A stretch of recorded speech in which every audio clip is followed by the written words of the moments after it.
Bonjour et bienvenue sur Salut Canada. Dans la même lancée que la vidéo précédente, je vous reviens avec une information qui rentre dans le cadre des changements au programme Entrée Express. Ceci concerne les étudiants qui n'ont pas pu se rendre au Canada, qui avaient obtenu un visa pour étudier, mais qui n'ont pas pu se rendre sur place et qui ont dû prendre leur formation à distance. Donc, les candidats à l'entrée express seront que ceux qui sont dans le processus d'entrée express présentement seront désormais éligibles au point de diplôme canadien pour les programmes complétés en ligne entre mars 2020 et août 2022. Je reprends, si vous avez fait des études en ligne, compléter des programmes entre mars 2020 et août 2022, ces diplômes-là ou ces programmes complétés sont désormais éligibles aux points qui sont accordés aux diplômes canadiens. Cela pourra considérablement booster le profil de certains qui sont en attente dans le bassin, et permettre sûrement une invitation à déposer une demande le plus rapidement possible. Donc, la page web d'IRCC indique que la nouvelle mesure s'applique à ceux qui ont obtenu un grade, un diplôme ou un certificat canadien en ligne pendant la période d'admissibilité que j'ai citée plus haut. Ces candidats peuvent désormais être éligibles au point CRS, même si le programme était entièrement rempli en ligne de l'extérieur du Canada ou grâce à des études à temps partiel. Donc, vous n'aurez même pas besoin d'avoir fait des études à temps complet. Donc, IRCC indique également que les candidats concernés doivent mettre à jour leur profil Entrée Express. Les candidats du bassin ont peut-être déjà reçu une lettre IRCC les informant du changement. Donc, vérifiez vos courriels pour voir si vous avez reçu quelque chose de leur part. Vous pouvez également vérifier vos spams pour voir si ça ne s'est pas dirigé vers là. Mais de toute façon, faites vite car vous avez jusqu'au 2 août 2022 pour pouvoir le faire.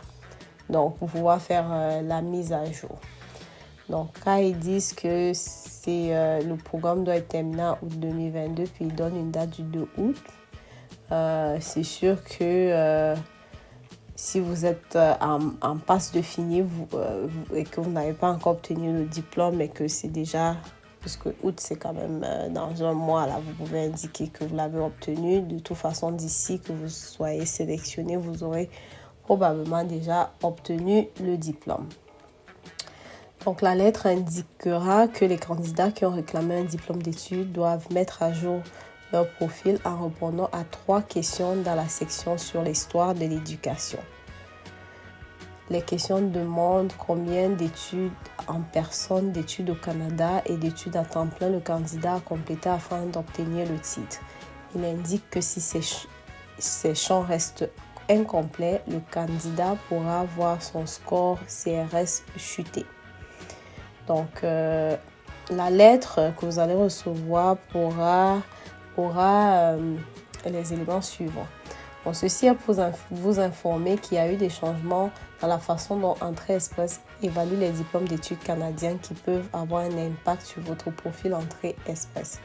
Si vous avez déclaré avoir un diplôme d'études canadien, vous devez mettre à jour votre profil en répondant à 3 nouvelles questions dans la section antécédents scolaires concernant le nombre d'études, formation en personne, d'études, formation au Canada et d'études, formation à temps plein que vous avez rempli pour obtenir le diplôme. Si ces champs restent incomplets, votre score de points du système de classement global peut chuter et vous pourriez manquer à une occasion d'être invité à présenter une demande de résidence permanente. Veuillez mettre à jour votre profil Entrée Express d'ici le 2 août pour vous assurer d'avoir la meilleure chance possible d'être invité à demander la résidence permanente lors de la prochaine ronde d'invitation Entrée Express. Donc, c'est ça. En gros, c'est ça l'information. Donc, Si vous avez eu à faire des formations en ligne à partir de votre pays et que vous ne saviez pas si c'est valide, en temps normal, comme je disais, ça ne l'est pas. Ça, c'est une très bonne nouvelle car ça va vous permettre de mettre en valeur cette expérience-là, ce qui pourrait fortement booster votre score global. Sur ce, je vous souhaite une bonne journée et surtout, bonne immigration.